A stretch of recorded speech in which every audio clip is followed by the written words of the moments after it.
Boa noite, irmãos. Graça e paz a todos.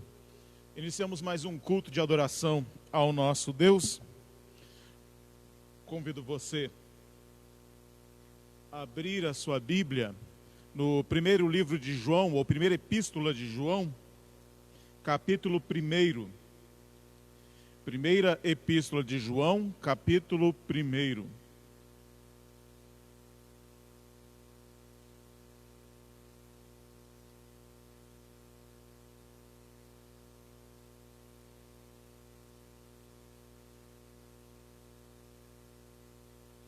Primeira epístola de João, capítulo 1, versos 1 a 4.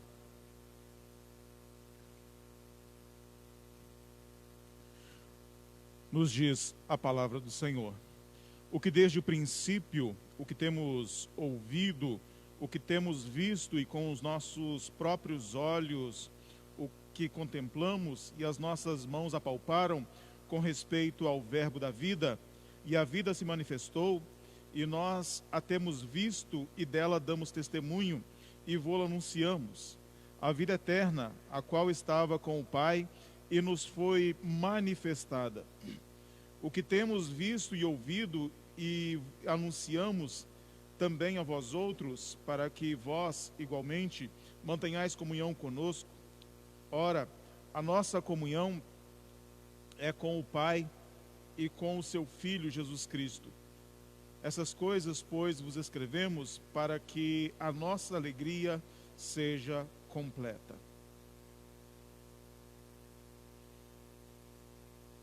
A nossa alegria, meus amados irmãos, ela se completa ou ela se torna completa somente em Cristo Jesus. Através de Cristo Jesus, a salvação nos alcança. Através de Cristo Jesus, nós nos tornamos família de Deus. Vamos adorar ao Senhor, feche os seus olhos, vamos orar ao nosso Deus pela maravilhosa graça dele manifestada através de Cristo. Bondoso Deus, em nome de Cristo Jesus, nosso coração repousa totalmente na graça do Senhor manifestada no teu Filho Jesus. Nós te adoramos, ó Deus, por tão grande salvação. Nós te adoramos, ó Deus, porque a vida eterna nos alcançou através do teu Filho amado.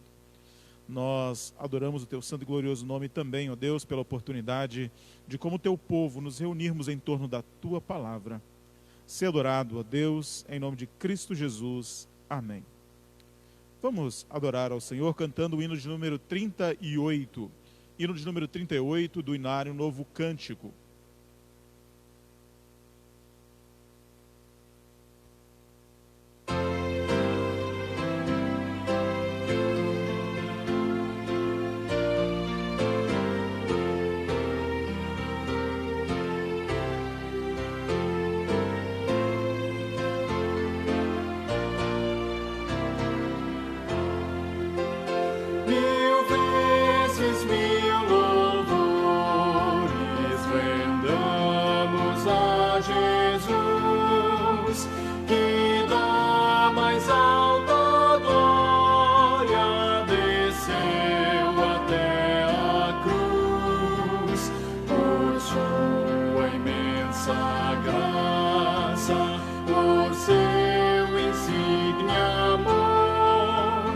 Por todo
Bendito seja Cristo, que pelo seu sangue nos remiu, nos comprou, nos salvou da perdição eterna.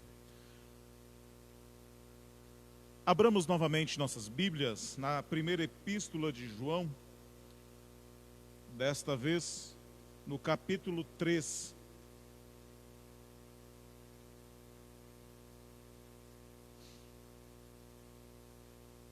Primeira epístola de João, capítulo 3, capítulo 3, versos 1 a 6.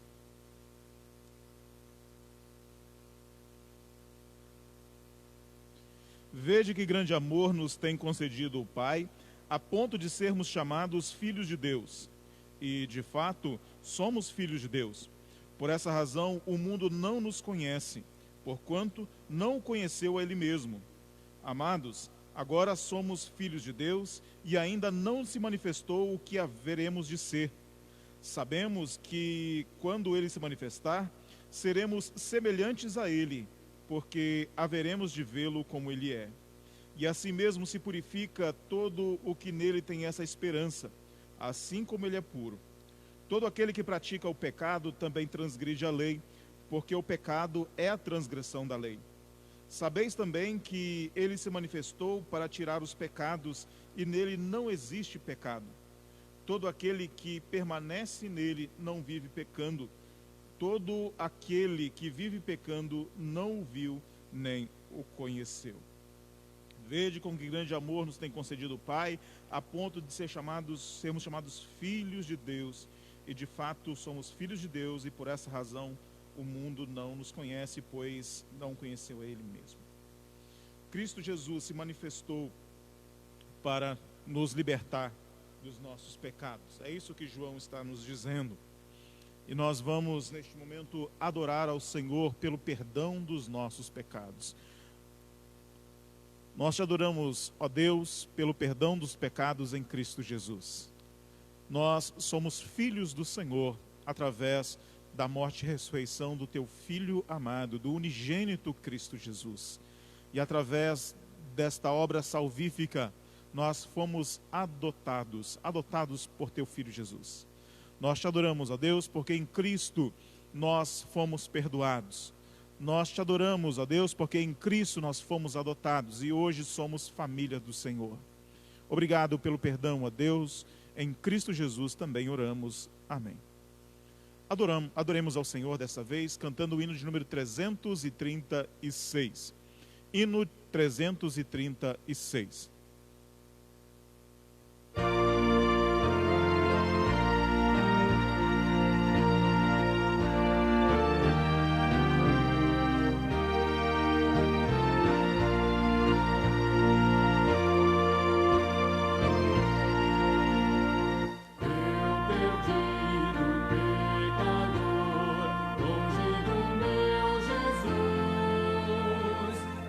Encontrava sem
Louvado seja Deus por tão grande salvação derramada ou manifestada por nós. Vamos abrir a palavra do Senhor novamente na primeira epístola de João. Este será o texto da nossa meditação nesta noite. 1 João, capítulo 1.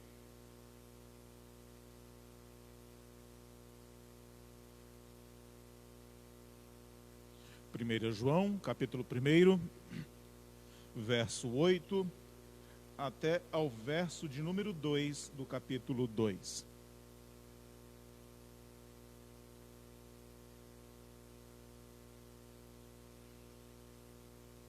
Primeira epístola de João, capítulo 1, verso 8, até o capítulo 2, verso 2. Se dissermos que não temos pecado nenhum, a nós mesmos nos enganamos e a verdade não está em nós. Se confessarmos os nossos pecados, Ele é fiel e justo para nos perdoar os pecados e nos purificar de toda injustiça. Se dissermos que não temos cometido pecado, fazemo-lo mentiroso e a sua palavra não está em nós. Filhinhos, ou filhinhos meus, essas coisas vos escrevo para que não pequeis. Se todavia alguém pecar, temos advogado junto ao Pai, Jesus Cristo o justo. Ele é a propiciação pelos nossos pecados, e não somente pelos nossos próprios, mas ainda pelos do mundo inteiro. Oremos mais uma vez.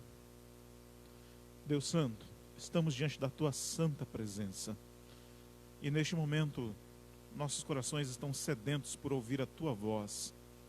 Rogamos que o Teu Santo Espírito venha falar conosco.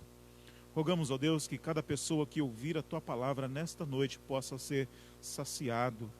Que cada pessoa que ouvir a Tua voz nesta noite, ó Deus, possa ser transformado e edificado pela Tua palavra. Esta é a nossa oração. Em nome do Teu Filho Jesus. Amém. O apóstolo João passou seus últimos dias na igreja de Éfeso. E como sabemos, a igreja de Éfeso, anteriormente pastoreada por Timóteo, enfrentou problemas com falsos mestres. E João, ele escreve esta epístola exatamente para combater um grande mal da sua época, que era os falsos mestres.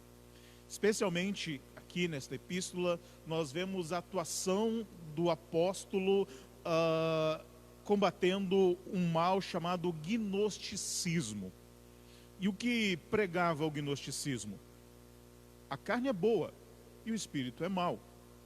Tendo em vista que a carne ela é naturalmente, intrinsecamente má, e o espírito naturalmente, intrinsecamente bom, o homem poderia fazer qualquer coisa, poderia se entregar ao pecado, tanto ou somente se ele buscasse elevar o seu espírito através do conhecimento. Ou seja, ele poderia alcançar a salvação elevando seu espírito através do conhecimento, mas ele poderia viver ou usar o seu corpo da forma como ele quisesse. Isso criou um grande problema, uma grande heresia no primeiro século, chamada docetismo. E essa heresia eles questionavam se Cristo é realmente o próprio Deus encarnado. Se Cristo era Deus homem, então ele não tinha um corpo físico, já que o corpo ele é essencialmente mau.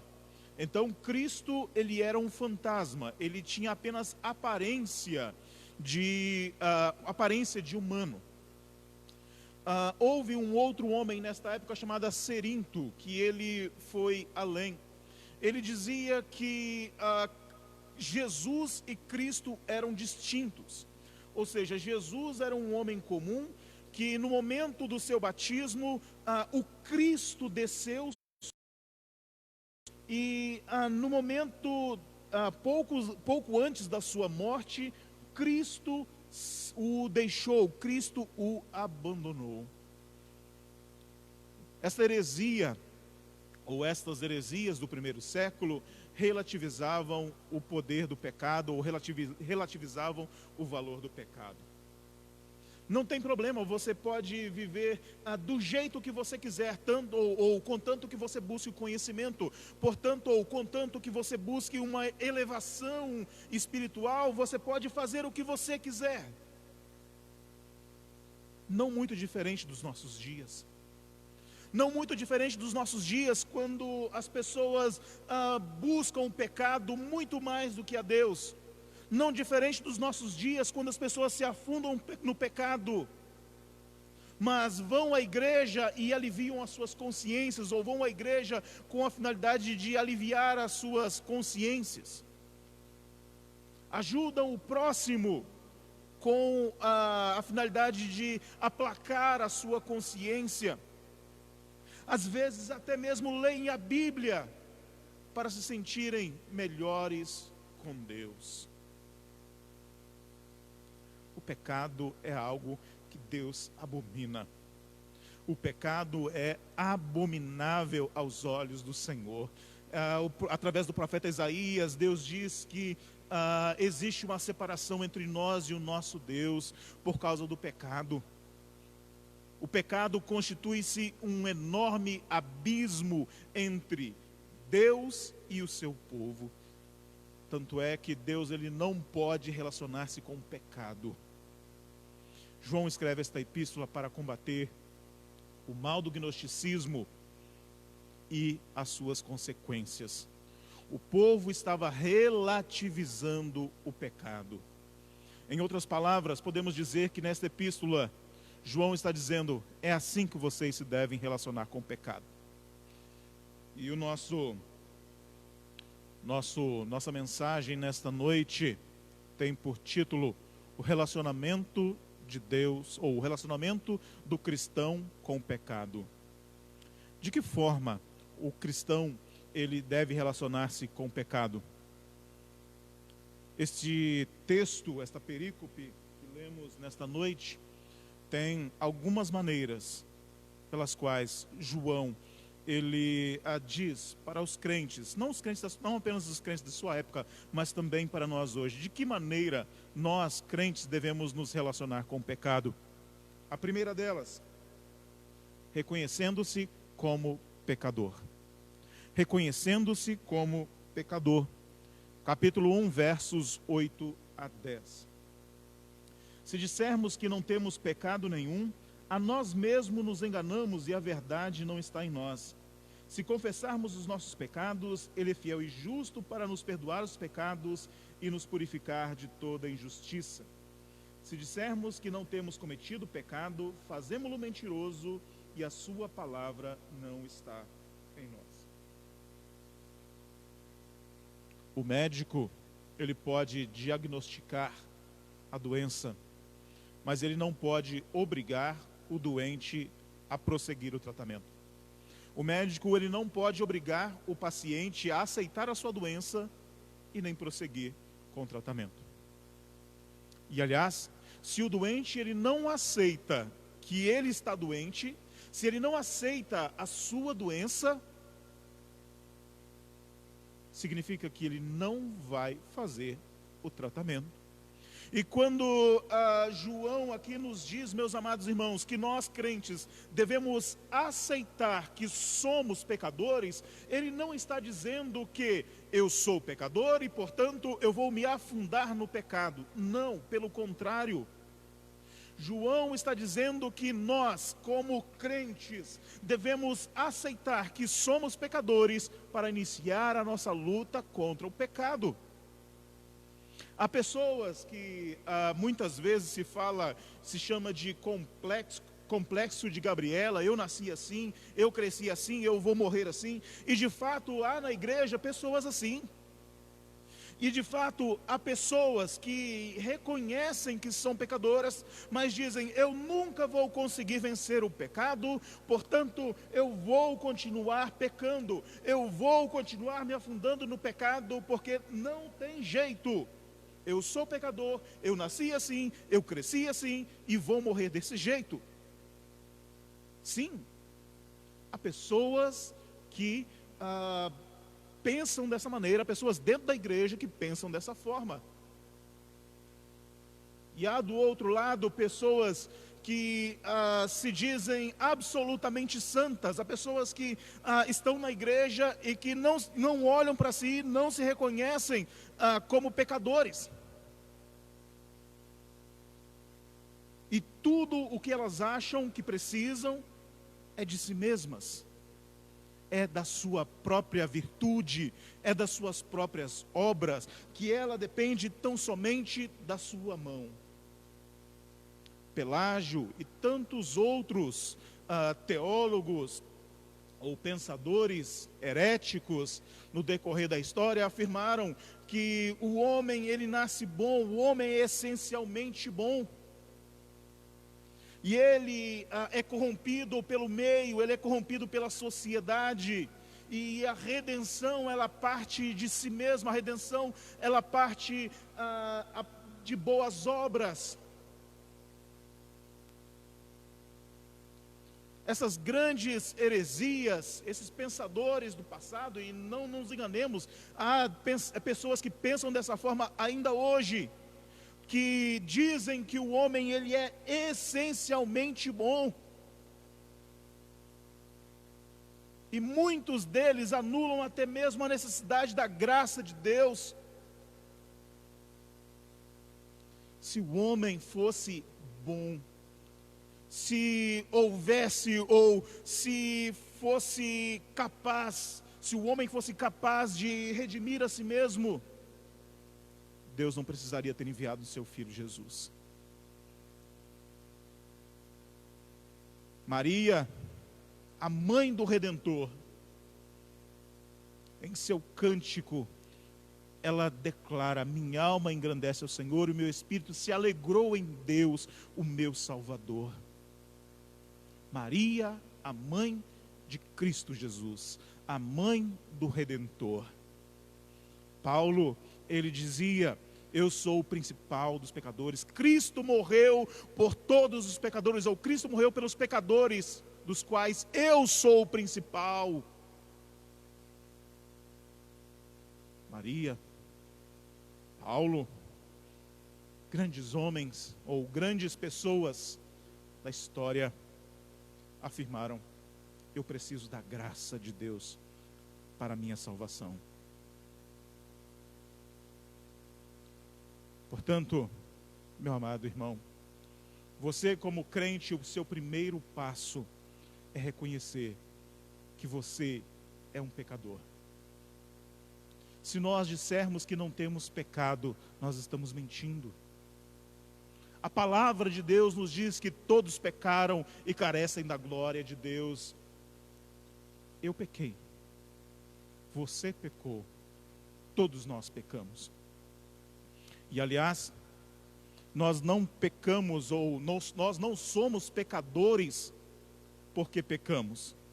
Nós pecamos porque somos pecadores. Desde o ventre materno nós somos pecadores. Por isso que Davi declara: eu nasci em iniquidade, e em pecado me concebeu minha mãe. Nós já somos concebidos em pecado. Nós não nos tornamos pecadores porque pecamos, já nascemos pecadores, já nascemos sob a condenação do pecado, e nós pecamos porque já nascemos sob a inclinação do pecado. Como já falei aqui há algum tempo, em uma outra mensagem anterior, já faz algum tempo, um certo pastor estava chegando em casa, seu netinho recém-nascido, ou seu netinho ainda bebê, estava fazendo pirraça, e ele se pergunta: meu Deus, quem ensinou essa criança a fazer pirraça? A criança não sabe falar. E ele se lembrou: nós nascemos em pecado, nós somos concebidos em pecado, quer reconheçamos, quer não, fomos concebidos em pecado. Quer reconheçamos, quer não, somos pecadores. E João, neste texto, ele diz: se dissermos que não temos pecado nenhum, a nós mesmos nos enganamos e a verdade não está em nós. primeira maneira, como João diz, que devemos nos relacionar com o pecado, é reconhecer que somos pecadores. A segunda forma como nós buscamos, ou a segunda forma que nós relacionamos com o pecado é buscando a santidade pela palavra. Capítulo 2, primeira parte do primeiro verso. Filhinhos meus, estas coisas vos escrevo para que não pequeis.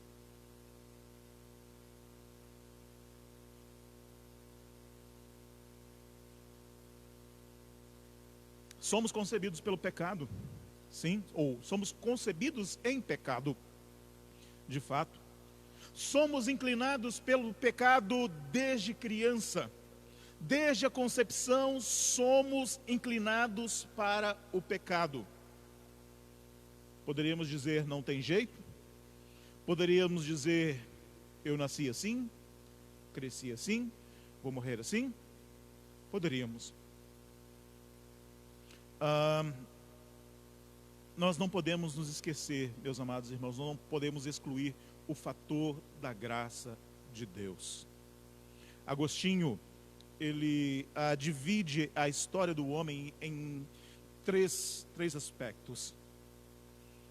Quando estava no jardim do Éden, antes do pecado, Adão, ele estava no estado de posso pecar.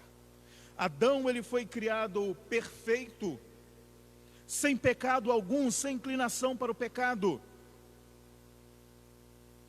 E ele foi criado com a possibilidade de pecar. Depois do pecado, o homem entrou num estado de não posso não pecar. Ou seja, o homem natural, ele não pode dizer não ao pecado. O homem natural, ele é dominado, a Bíblia diz que ele é escravo do pecado.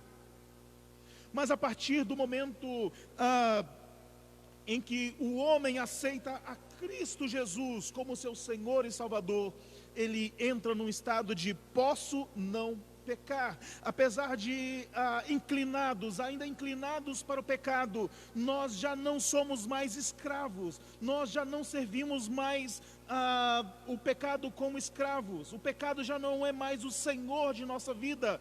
Cristo Jesus se torna o Senhor de nossa vida a partir do momento que nós cremos e o aceitamos como único e suficiente Salvador de nossas vidas.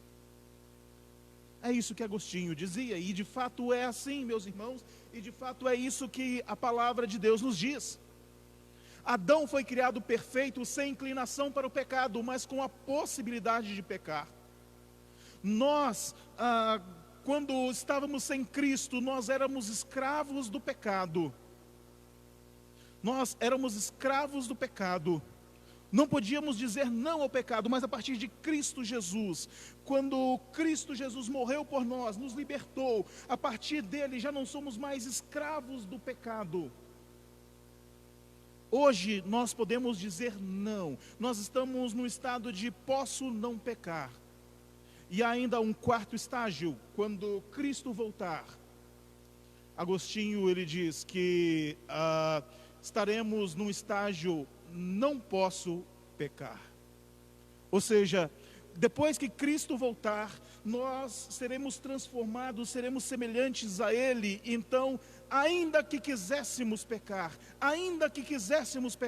nós não conseguiremos. Seremos transformados, seremos semelhantes a Cristo. Aguardamos este quarto estágio.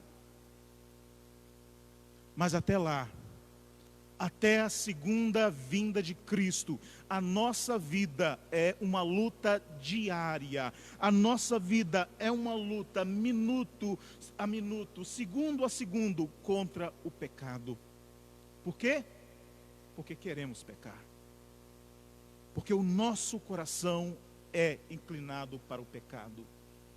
É por isso que Paulo diz, eu esmurro o meu corpo, reduzo a escravidão para que tendo pregado a outros não seja eu desqualificado.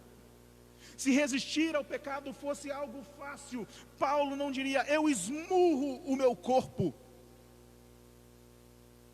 É uma luta dia a dia, é uma luta de cada instante de nossas vidas, lutarmos contra o nosso próprio coração, lutarmos contra os nossos desejos mais íntimos. E como vencer isso? Como vencer os desejos mais íntimos do nosso coração? É o que João diz: eu escrevo para que vocês não pequem. Quando nós falamos, meus amados irmãos, de meios de graça, a palavra de Deus é um meio de graça. A palavra de Deus é uma das formas que nós temos para vencer o pecado. Não há como eu e você vencermos a nossa luta contra o pecado se nós ignoramos a palavra de Deus. Na sua oração sacerdotal, Cristo, ele orando ao Pai, ele disse: santifica-os na verdade, a tua palavra é a verdade. Não existe santificação, primeiro, sem o Espírito Santo, e não existe santificação sem a palavra de Deus. É por isso que o salmista diz: de que maneira poderá o jovem guardar puro o seu coração? É por isso que a palavra do Senhor nos diz: de que maneira poderá guardar jovem puro o seu coração? Observando segundo a tua palavra. É por isso que no Salmo de número 119, o salmista, ele diz: guardo no coração as tuas palavras para não pecar contra ti. Não existe santificação fora da palavra de Deus. Não existe, meus amados irmãos, forma de vencermos o pecado. Não existe como vencer os desejos mais íntimos do nosso coração se nós ignoramos a palavra de Deus. A palavra é um meio de graça, e através dela nós somos fortalecidos para vencer a nossa luta contra o pecado.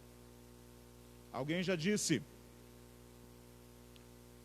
ou a Bíblia te afasta do pecado, ou o pecado te afasta da Bíblia.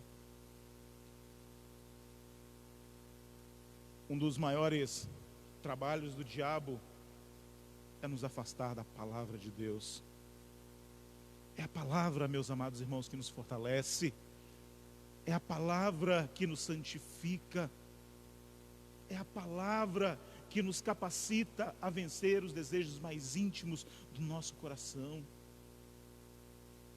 Santifica-os na verdade, a tua palavra é a verdade. Somos desafiados a buscar a presença de Deus. Somos desafiados a dizer não ao nosso coração. E se ignoramos a palavra do Senhor, se ignoramos a palavra de Deus, não há como conseguirmos. O nosso coração falará mais alto se ignorarmos a palavra do Senhor.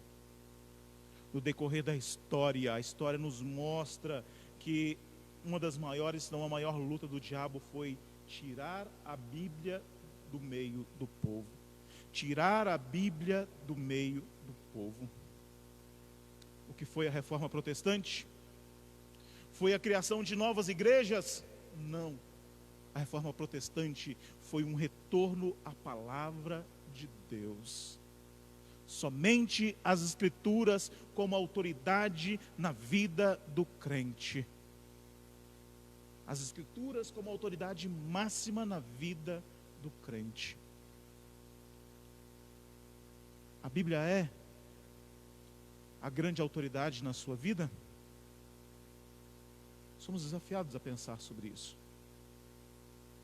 Nesta noite, somos desafiados a nos voltarmos para a palavra de Deus e colocarmos a vontade do Senhor acima dos nossos próprios desejos. Como deve ser o nosso relacionamento com o pecado?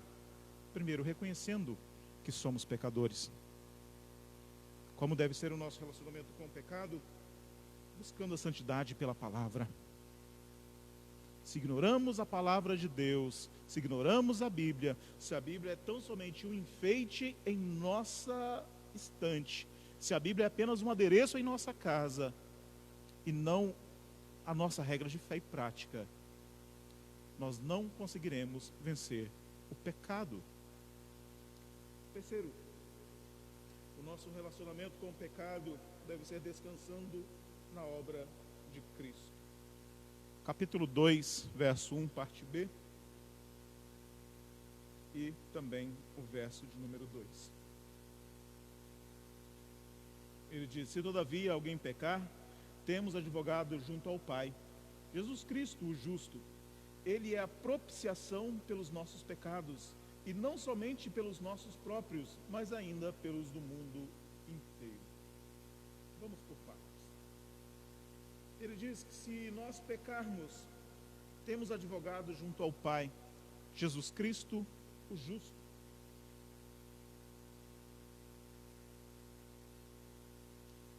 Depois de sua obra expiatória na cruz, depois de sua morte substitutiva, depois de sua morte substituindo a mim e a você na cruz do Calvário, Jesus Cristo subiu aos céus. E hoje Ele está à destra do Pai, agindo como nosso advogado. Há um grande tribunal. Satanás é o nosso acusador. Satanás, ele nos acusa diante de Deus dia e noite. Ele não é apenas o nosso tentador, mas também o nosso acusador. Mas ao lado, à destra do Pai, está o nosso advogado, que é Cristo Jesus. E Cristo, meus amados irmãos, Ele sabe que nós somos pecadores. Cristo sabe que nós somos pecadores. De maneira alguma, Cristo, Ele olha para nós como inocentes. A sua intercessão por nós não é baseada na nossa justiça. É por isso que João, ele diz, Jesus Cristo, o justo. Temos advogado junto ao Pai, Jesus Cristo, o justo, a sua mediação por nós, a sua intercessão por nós, não é baseada na nossa justiça, porque nós não temos. A sua intercessão é baseada na justiça dele, porque Cristo, ele se encarnou, ele viveu, obedeceu perfeitamente à lei, morreu e ressuscitou sem pecados. Cristo, como nosso sumo sacerdote, ele não experimentou pecados. Por isso que no verso de número 2, João ele diz, ele é a propiciação pelos nossos pecados. E o que é propiciação? Essa palavra foi trazida do Antigo Testamento. Havia ali a Arca da Aliança, que simbolizava a presença de Deus. E sobre a Arca da Aliança havia o propiciatório, ou seja, a tampa da arca. E sobre essa tampa havia 2 querubins. E dentro da arca havia ali, dentre outras coisas, havia o maná, havia a lei e havia também a vara de Arão que havia florescido. E a lei significa condenação para nós. Ou seja, os olhos dos querubins, simbolizando os olhos de Deus, olhavam para a lei nos condenando. É por isso que, ano após ano, o sumo sacerdote, ele entrava no Santo dos Santos e aspergia, jogava sobre a tampa do propiciatório, jogava sobre a tampa da arca, o sangue de um cordeiro inocente.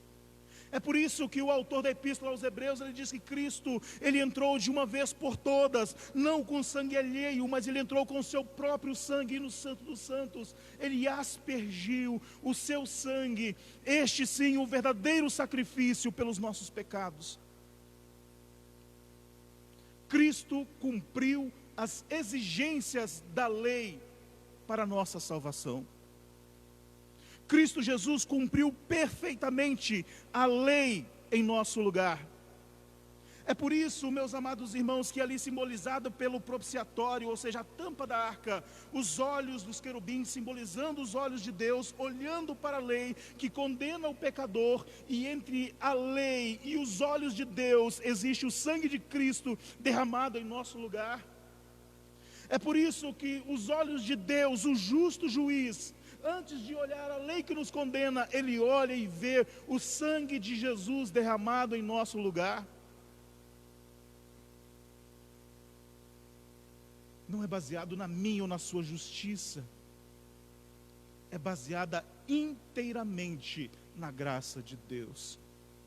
Você não é salvo, ou Cristo Jesus não está intercedendo por você nos céus neste momento, baseado na sua justiça, porque você é bom, porque você ajuda o próximo.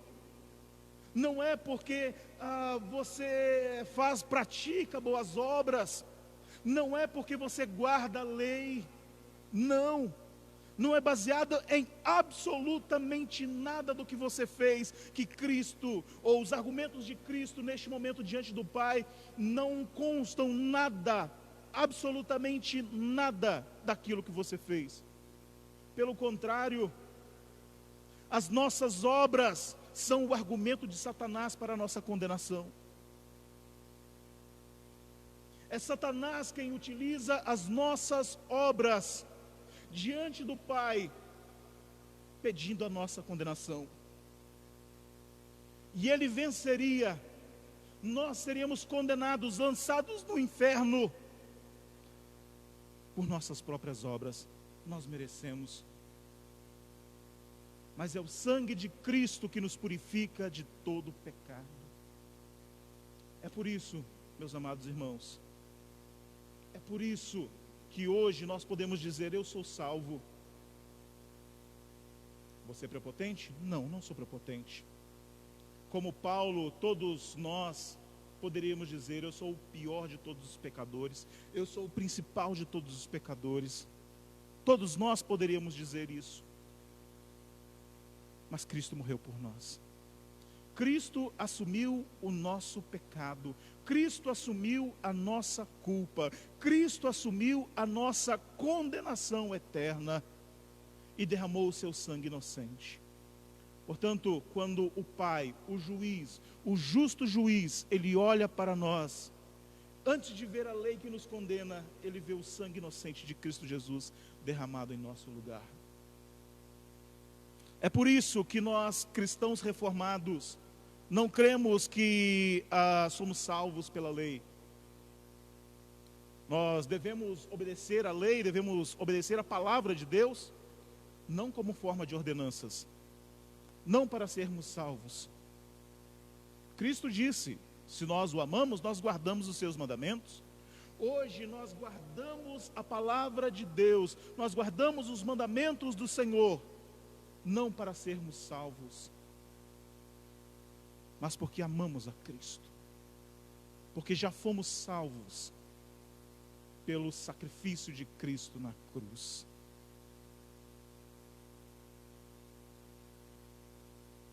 O que João está dizendo é: vocês são pecadores, sim, mas vocês conseguem lutar contra o pecado, porque a graça já foi dada a vocês.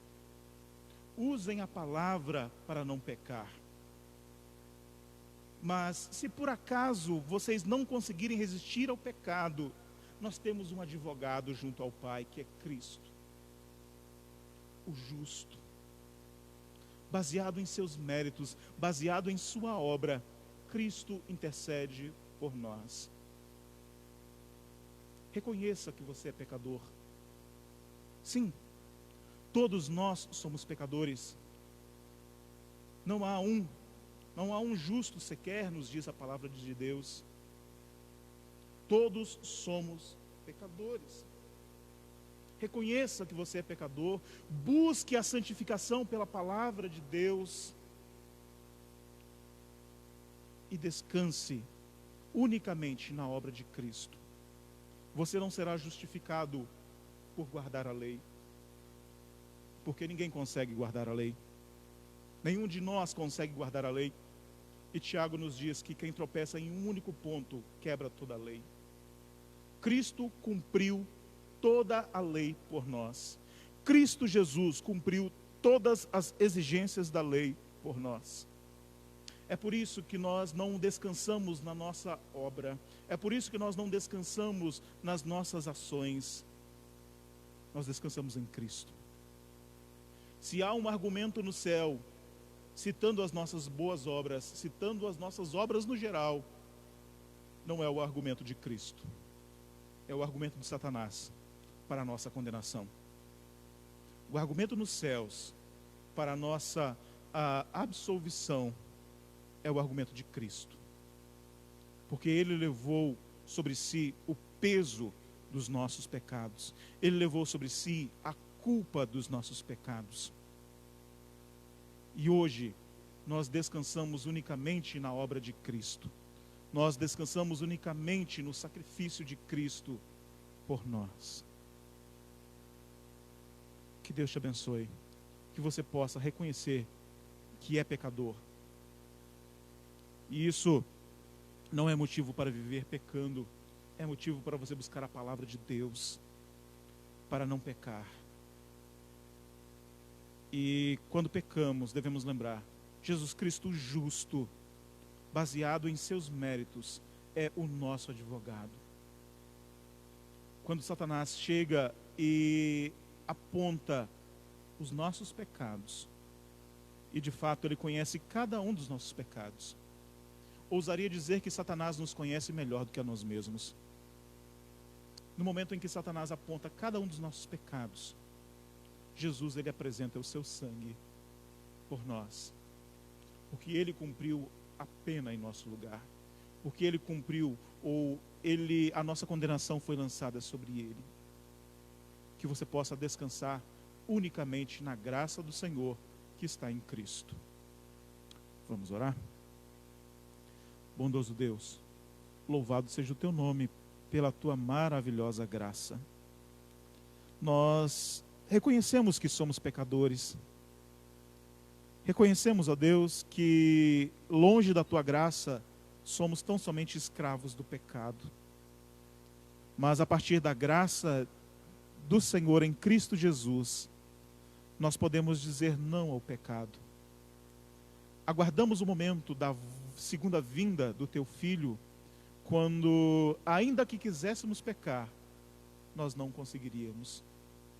Até lá, ó Deus, obrigado pela tua palavra, e nós suplicamos que o teu Santo Espírito possa aplicar em nós a cada dia a tua palavra, para que possamos ser santos assim como o Senhor é santo. E nós, ó Deus, neste momento reconhecemos unicamente a Cristo como nosso Senhor e Salvador. Reconhecemos, ó Deus, que tão somente a obra de Cristo na cruz é a razão pela qual nós somos salvos. A obra de Cristo na cruz é a única razão pela qual nós não somos condenados. E hoje nós pertencemos à família do Senhor. Nós fomos adotados através do teu Filho Jesus, que perfeitamente se encarnou, obedeceu toda a lei, morreu e ressuscitou por nós. É o sangue de Cristo que nos purifica de todo pecado. E nesta noite, ó Deus, nós professamos que descansamos unicamente na suficiência da obra de Cristo. E é em nome dele que oramos. Também, ó Deus, nós intercedemos neste momento pela família do seu Geraldo. Seu Geraldo é uma pessoa muito importante na minha vida. E essa semana ele perdeu um de seus filhos. Ó Deus, tem misericórdia. Que o Senhor use de graça, de misericórdia com ele, com a dona Lourdes, com os seus demais filhos, que todos eles, ó Deus, possam receber do Senhor o consolo em seus corações. Também, ó Deus, intercedemos pela nossa nação. Passamos por um momento crítico de nossa história, este momento de pandemia, que afeta todos os aspectos, ó Deus, que afeta a nossa sociedade como um todo. Nós rogamos, ó Deus, pela nossa sociedade, que o Senhor tenha misericórdia da nossa nação, que o Senhor tenha misericórdia, ó Deus, do nosso mundo que está passando por uma situação tão singular. Nós te pedimos que o Senhor guarde os médicos, que o Senhor guarde, ó Deus, os policiais, que o Senhor guarde os bombeiros, todos aqueles, ó Deus, os profissionais de saúde que estão à frente deste enfrentamento, que o Senhor, ó Deus, esteja guardando a cada um deles. Também suplicamos, ó Deus, pelas famílias que perderam seu sustento por causa da crise econômica que se desencadeou por causa da pandemia. Rogamos, ó Deus, que a tua graça possa assistir a todas as famílias neste momento. Também, ó Deus, intercedemos pelos nossos irmãos enfermos, aos quais temos orado, que o Senhor também use de graça, de bondade e misericórdia para com os nossos amados. E a todos, ó Deus, que estão nos assistindo nesta noite, nós te suplicamos, abençoe a sua vida. O Senhor, ó Deus, conhece a cada um, o Senhor sabe das lutas, o Senhor conhece, ó Deus, as necessidades. Que essa semana, ó Deus, possa ser uma semana de vitórias na tua presença. Nós te adoramos, ó Deus, em nome de Cristo Jesus. Amém. Queremos agradecer a todos que nos assistem nesta noite. Rogamos que a bênção do Senhor esteja sobre a sua vida, esteja sobre a sua família, e não apenas em relação à salvação eterna, que foi o tema da nossa mensagem aqui, mas em tudo, que em tudo você possa descansar em Cristo. Cristo não está apenas cuidando da sua alma, mas Ele está cuidando de você. Ele está cuidando da sua família. Ele prometeu aos seus discípulos que estaria com eles, conosco. Ele prometeu. Nós, como discípulos de Cristo, somos herdeiros dessa promessa. Ele prometeu que estaria conosco todos os dias até a consumação do século. Portanto, descanse em Cristo. Cristo está cuidando de você. Cristo está cuidando da sua família. Que você possa descansar unicamente na graça do Senhor que está em Cristo. E agradecemos pela sua presença. Rogamos a Deus uma semana abençoada na presença do Senhor. Que Deus te abençoe.